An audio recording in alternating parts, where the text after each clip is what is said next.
안녕하세요. 결혼생활 4년 만에 이혼을 결심한 30대 여성입니다.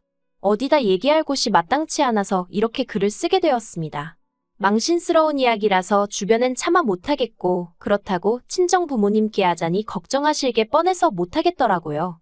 하지만 그저 끙끙 혼자 앓자니 이러다간 정신이 어떻게 돼버릴 것 같아서요. 정말이지 결혼 전에는 이런 사람일 줄은 생각도 못했는데 도대체 어디서부터 꼬여버린 건지 모르겠어요. 남편하고는 가게 사장하고 아르바이트생으로 만났습니다. 어디서부터 이야기를 해야 하나 싶은데 제가 대학을 안 나왔어요. 그게 제가 못난 탓도 있었겠지만 일단 저희 부모님이 저를 뒷바라지해 주실 만한 여력이 없으셨거든요. 게다가 지금은 돌아가셨지만 몇 년 전까지 할머니가 살아계셨는데 여기저기 많이 아프셨어요. 그런데 저희 부모님이 그런 할머니를 외면하지 못하셔서 병원비로도 돈이 많이 나갔죠. 아무튼 그래서 솔직히 제가 공부에 얼마나 열정이 있었다면 모르겠지만 딱히 그런 것도 아니었고 그렇다 보니 무턱대고 남들이 다 가니 나도 보내달라며 대학 가겠다는 고집을 부리지 못했습니다. 자포자기를 했달까요? 그런데 그러고 나니까 점점 시간이 갈수록 학벌에 대한 컴플렉스도 느껴지고 그러다 보니 한 곳에 정착을 못하고 어디 사무실 같은 데로 출퇴근도 하다가 또 관두고 아르바이트도 하다가 그렇게 철새처럼 여기저기 옮겨다니게 되대요. 그러다 한 번은 주점에서 아르바이트를 하게 되었는데 남편이 거기 사장이었던 거고요. 남편은 저보다 10살이 많았는데 그래서 그런가 대화를 나눠보면 생각이 깊은 것도 같았고 또 저에게 이래라 저래라 지금 생각해보면 쓸데없는 잔소리였는데 그게 그때는 얼마나 피가 되고 살이 되는 조언처럼 들리던지 말이에요. 아무튼 그래서 그런 남편에게 저는 조금씩 호감을 갖게 되었고 남편은 그런 제 마음을 눈치챘던 건진 모르겠지만 남편도 남편대로 저한테 무척 잘해주었답니다. 그래서 남편이 저에게 제대로 사귀자 한 적은 없었지만 조금씩 사이가 가까워져 이내 연인처럼 되었고 2년 만에 결혼까지 하게 되었죠. 신혼집은 방 2개에 반지하였는데 저는 솔직히 그것만으로도 고마웠어요. 그래도 남편 말로는 그 집이 1억이 넘는 집이라고 했는데 저는 들고 간 돈이 2천밖에 안 되었거든요. 남편이 요새는 다 반반 결혼하는데 그래도 자기나 되니까 이 정도 해오는 거라대요. 지금 생각해보면 그것도 어이가 없죠. 10살이나 많으니 솔직히 당연한 거 아니었나 싶기도 하거든요. 그런데 그때는 그냥 제가 여러 가지로 사는 게 힘들었던 모양이에요. 그래서 남편이 좀 유세를 부리고 생색을 내도 그러려니 했고 그저 하루빨리 제 가정을 꾸려 심적으로 여유 있는 삶을 찾고 싶었죠. 그래서 제 나름대로 어떻게든 좋은 점만 보고 좋은 쪽으로만 생각하려고 했던 것 같기도 해요. 그런데 결혼한 지 1년 만에 아이를 갖고 아이가 태어날 때쯤 되니까 더는 여기서 못 살겠다 싶대요. 저나 남편이야 어른이니까 그럭저럭 적응하고 살았다 치지만 애가 앞으로 여길 기어다니며 지낼 거라 생각하니 눈앞이 깜깜했거든요. 그래서 남편에게 이사를 가자고 했어요. 그랬더니 남편이 저더러 어디 돈 맡겨놓은 거라도 있냐면서 쓸데없는 소리 하지 말라나요. 맞아요. 저희 남편은 이사 가고 싶은 생각이 아예 없었어요. 가게를 넓히면 넓혔지. 집에서 자기가 있으면 몇 시간이나 있는다고 이사를 가야 되냐? 왜 자기가 쓸데없이 돈을 써야 하냐? 애가 태어나고 나면 저랑 애는 하루 종일 집에만 있어야 하는데 그건 남편한테 알 바가 아닌가 보더라고요. 그래서 돈이 문제냐 그러면 내가 이 집 보증금 내에서 알아보겠다 하고 만삭의 몸으로 집을 알아보러 다니기 시작했습니다. 그래도 저희 남편 정말 눈 하나 깜짝 안 하대요. 그런데 사람이 정말 죽으라는 법은 없는지 그렇게 발품 팔기를 2주 예산하고 정말 꼭 맞아떨어지는 집 하나를 찾았어요. 비록 동남향이긴 했지만 그래도 살고 있던 반지하에 비하면 해도 잘 들고 집주인이 계획에 없던 이사를 하게 되면서 전세로 내놓은 집이라 그런가. 집도 싹 고쳐져서 너무 깨끗하고 좋더라고요. 그래서 그 집으로 이사를 가자고 정말 남편에게 사정사정을 했습니다. 솔직히 거의 빌다시피 한 것 같아요.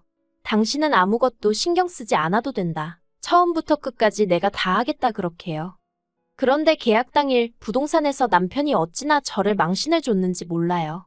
솔직히 지금도 제가 그때 뭘 얼마나 잘못했고 무슨 실수를 했던 건지 모르겠지만 남편이 집주인이랑 중개인이 있는데도 만삭인 저에게 얼마나 윽박지르던지 제가 그냥 무조건 미안하다고 남편에게 사과하고 남편을 달래고 그랬어요.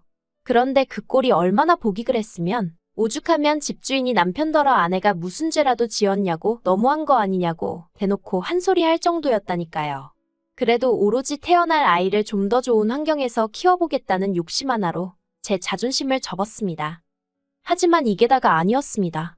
결혼할 때만 하더라도 경제권을 저에게 넘겨주겠다던 남편은 식을 올리고 살림을 합치기가 무섭게 어쨌든 가게 장사도 해야 하고 이런저런 이유로 경제권은 못 넘겨줄 것 같다 하대요. 그런데 거기서 그치지 않고 남편이 덧붙이기를 어차피 저는 일이라고 해봤자 살림이나 하고 애나 보고 어쩌다 가게 나와서 일이나 돕는 게 전부 아니냐면서 그런데 무슨 돈이 필요하겠냐고. 그러니까 앞으로 한 달 생활비로 50만 원에 그래도 생각해준다는 식으로 제 용돈으로 20만 원을 주겠다더군요. 그런데 아무리 이게 몇 년 전 이야기라고 해도 50만 원은 세 식구 살림을 꾸려나가는데 충분한 액수가 아니었어요. 그래서 남편에게 50만 원은 부족할 것 같다고 조심스레 이야기를 꺼냈었는데 남편이 저더러 해보지도 않고 벌써부터 돈 쓸 궁리나 하냐면서 저를 무슨 사치스러운 사람 마냥 취급을 하더라니까요. 그래서 울며 겨자 먹기로 어쩔 수 없이 50만 원으로 살림을 시작했는데 아니나 다를까 턱없이 부족했어요. 그러니 제 용돈이랍시고 준 20만 원도 대부분 결국 생활비로 써야만 했죠. 그리고 이런 생활이 계속되던 와중에 정말 우연히 고등학교 때 친구랑 마주쳤습니다. 아주 친한 건 아니었어도 서로 불편한 감정 없이 지내던 친구였는데 마트에서 절 보곤 한눈에 알아봤다며 반가운 체를 하더라고요. 그런데 전 그때 정말 초라한 상황이었거든요. 소세지 한 봉지를 사면서도 남편한테 물어보고 사야 했을 만큼요. 그래서 친구랑 마주친 그 상황이 그렇게 달갑지만은 않대요. 하지만 친구는 그런 제 마음을 아는지 모르는지 저더러 커피 한잔 하자더니 묻지도 않았는데 그간 자기가 지내온 이야기를 하더라고요. 그런데 그게 왜 그렇게 듣기 싫으면서도 부럽던지요. 아무튼 그렇게 서로 연락처를 교환하고 집에 오는데 왜인지 닭똥 같은 눈물이 줄줄 나더라니까요. 그리고 며칠 뒤 저는 남편에게 이혼하자고 했어요. 친구랑 만났다가 정신이 들었다 이런 소리는 할 필요도 없었고요. 그냥 더는 이런 식으로 힘들어서 못 살겠다. 이혼해달라 했죠. 그런데 남편이 너무 쉽게 그래 네가 못 살겠다는데 별 수 있냐. 헤어지자 그러대요. 참으로 기가 막혔죠. 최소한 왜냐고 이유는 물어봐줘야 하는 거 아닌가 싶기도 하고. 그런데 그게 다가 아니었습니다. 남편이 하는 말이 이혼을 하건 집을 나가건 그런 건 상관없는데 딸은 못 준대요. 딸은 자기가 키울 거라면서 저더러 네가 집이 있냐 직장이 있냐 가진 건 쥐뿔도 없는 주제에 애를 욕심을 내냐 네가 진짜 엄마 맞냐 막말을 퍼붓더라고요. 그런데 정말 속상했던 건 뭐 하나 제대로 반박할 수 없는 제 현실이었습니다. 저는 집도 없고 직장도 없고 남편 말대로 가진 건 쥐뿔도 없었으니까요. 그래서 결국 이혼 이야기는 유야무야 없던 게 되어버렸고 이후로 남편은 전보다 더 함부로 저를 대하기 시작했습니다. 그나마 몇 푼 주던 용돈인지 뭔지도 자기가 그걸 왜 줘야 하냐며 끊어버리더니 이후론 정말 제가 티셔츠 한 장, 머리끈 하나 사는 꼴을 못 보더라고요. 매일같이 자기는 가게에 나가서 죽어라 일만 하는데 저는 집에서 애재롱 떠는 거나 보는 주제에 이딴 걸 사나르고 싶냐며 어찌나 사람 기를 죽이던지 말해요. 정말 지금 생각해도 치사하고 서러운 날들이었죠. 그런데 그 무렵 그때 연락처를 주고받았던 친구에게 연락이 왔어요. 그리곤 친구가 헤어질 때 제 텅 빈 눈빛이 잊혀지지가 않더라며 혹시 자기가 뭐라도 도와줄 수 있으면 도와주고 싶다는데 너무 오랜만에 그런 이야기를 들어서 그런가 또다시 눈물이 왈칵 쏟아지대요. 그래서 제가 일자리가 필요하다고 했어요. 그랬더니 친구가 마침 잘 되었다며 저더러 자기 식당에 나와서 일 좀 도와줄 수 있겠냐는 거예요. 그래서 더는 묻지도 따지지도 않고 그러겠다 했죠. 그리고 바로 3일 뒤 출근을 시작했는데 알고 보니 친구가 운영하는 식당은 언론에도 몇 번이나 소개되었을 만큼 소문난 맛집이었습니다. 그리고 친구는 저에게 그냥 설거지나 재료 손질만 시키는 게 아니라 가게 운영 전반에 걸친 모든 걸 알려주려고 하더라고요. 그땐 그 이유를 몰랐지만 어쨌든 저는 모든 게 즐거웠어요. 남편 주점에서는 그렇게 몇 년을 일했는데도 걸핏하면 싫은 소리를 듣기가 일쑤였는데 친구네 식당은 달랐거든요. 한편 남편은 그렇게 툭하면 저더러 돈도 안 벌어오는 게 쥐뿔도 없는 게라며 무시를 해대놓고 막상 제가 친구 식당에서 돈을 벌어오니 그건 또 그거대로 마음에 안 든다는 식이 돼요. 애 엄마가 돼서는 애는 안중에도 없고 돈 몇 푼 벌자고 그러고 다니는 게 정상이냐면서 말이죠. 그런데 사람이 그래도 주머니에 돈 몇 푼 들어오니까 나름대로 기가 살더라고요. 친구 식당이 무슨 숙박시설은 아니지만 막말로 남편하고 싸우다 쫓겨나면 전에는 친정엔 차마 못 가겠고 그러니 어디도 갈 곳이 없는 거나 마찬가지였거든요. 그런데 이젠 친구 식당에라도 가 있으면 된다 하는 생각도 들고 그러니까 저도 전처럼 기가 죽지는 않더라고요. 그래서 애를 그렇다고 내가 나 몰라라 한 것도 아니고 어린이집에서 잘 봐주고 있는데 왜 시비냐 하고 맞붙었어요. 그랬더니 남편은 그 어린애를 어린이집에 맡겨놓고 마음이 편하냐며 또다시 제 심기를 건드렸고 그래서 저도 그러면 돈 더 벌어다 주라고 그럼 나도 일 안 하고 애만 보면 되니 얼마나 좋겠냐고 받아쳤죠. 그리고 그렇게 1년의 시간이 흘러 지난 5월이었습니다. 친구가 저에게 기니할 이야기가 있다더니 자기가 유학을 간다대요. 사람들이야 자기더러 성공했다 하지만 자긴 사실 프랑스에 가서 정식으로 요리를 배워보고 싶은 꿈이 있었다면서 그래도 돈 좀 벌어둔 덕분에 이제는 꿈을 쫓아볼까 한다더니 저더러 식당을 맡아달라는 게 아니겠어요. 생각지도 못한 제안에 정말 놀랐고 어째서인지 심장이 벌렁벌렁 뛰기 시작했습니다. 드디어 제 인생에서 저를 정말 진심으로 이해해주고 걱정해주는 친구를 찾았다는 사실이 얼마나 기뻤는데 그런 친구가 저 먼 곳으로 유학을 가겠다니 그것도 충격이었고 동시에 갑자기 저더러 이 식당을 맡으라 하니 걱정도 되면서 동시에 뭔가 제 가슴속에서 불꽃이 있는 듯 했달까요. 친구는 이 식당이 이래봬도 보증금도 많이 묶여있다면서 그 보증금은 자기한테 천천히 갚아줘야 한다고 그리고 월세도 이제 제 힘으로 장사해서 내야 하는 거라고 하더니 이거 공짜로 주는 거 아냐 너한테 강제로 넘기는 거야 하는데 솔직히 친구 속마음이 어떤 건지 눈치챘기에 저는 또다시 눈물을 흘릴 수밖에 없었네요. 그런데 한편 그 무렵 남편 가게는 하향세를 타고 있었어요. 솔직히 저랑 같이 일할 때도 장사가 얼마나 잘 되던 곳은 아니었는데 그래도 그때는 나름대로 흔치 않은 컨셉 덕분에 손님이 끊이진 않았거든요.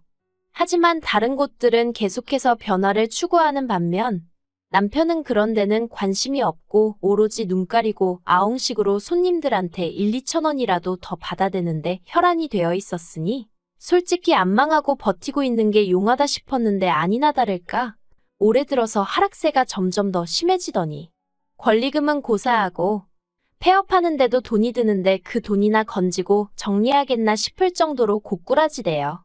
그리고 저도 알고 보니 야가 빠진 구석이 있었나 봐요.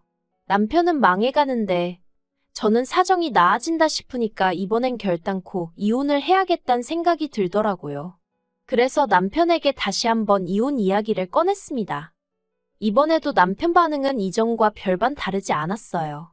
식당에서 아르바이트 좀 한다고 그 돈으로 애 키우면서 먹고 살만할 것 같냐면서 이혼하려면 네 몸만 나가라 대신 애는 두고 가라. 또 그 소리를 하대요. 그래서 알겠다고 했습니다.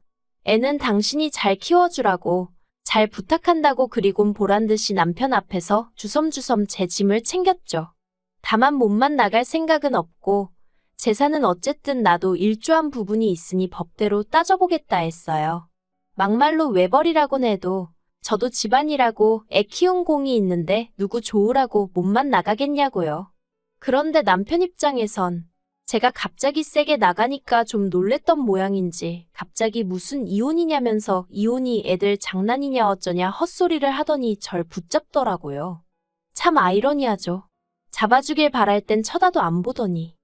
그리고 결국 저는 남편에게 이혼 소송을 걸었습니다. 사는 동안에도 여러 가지로 찌질한 모습만 보여주더니 이혼 하나라도 시원스레 좀 해주면 덧나냐니까 자기는 저 없인 못 산다는 헛소리를 해대며 놔주려고를 안 하더라고요. 저더러 앞으로 평생에 못 보고 살아도 상관없냐 그러길래 세상이 어떤 세상인데 설마 평생 못 보고 살겠냐 걱정 말라고 했더니 이도저도 씨가 안 먹힌다 싶었는지 절대 이혼 안 해준다고 버티길래 결국 몇몇 변호사 만나 상담받고 그중 가장 믿음직한 사람 하나 선임해 소송 시작했습니다. 지금도 생각해보면 친구를 그때 그렇게 마주치지 않았다면 제가 과연 이렇게까지 용기를 낼 수 있었을까 싶어요. 참고로 친구가 말하길, 자기가 저에게 잘해줬던 건 제가 고등학교 때 자기에게 너무 잘해줘서 그랬다는데. 솔직히 전 잘 기억도 나질 않는데 아무튼 이래서 항상 주변 사람들에게 잘하고 살아야 하나 싶어요. 이번 일을 계기로 앞으로 더욱이 제 곁에 있어준 사람들에게 하나라도 더 베풀고 말 한마디 더 따뜻하게 해야겠다는 생각도 들고요. 이혼이란 게 사실 남편 말처럼 애들 장난도 아니고 이 일로 우리 애도 결국 상처를 받게 되겠지만 그래도 이번 기회로 저도 좀 더 당당한 제 자신을 되찾고 싶고 아이에게도 닮고 싶은 엄마가 되어주고 싶습니다. 시간은 좀 걸리겠지만 그래도 노력해보려고요. 더는 다른 사람이 저를 쥐고 흔들게끔 자포자기하지 않을 거예요.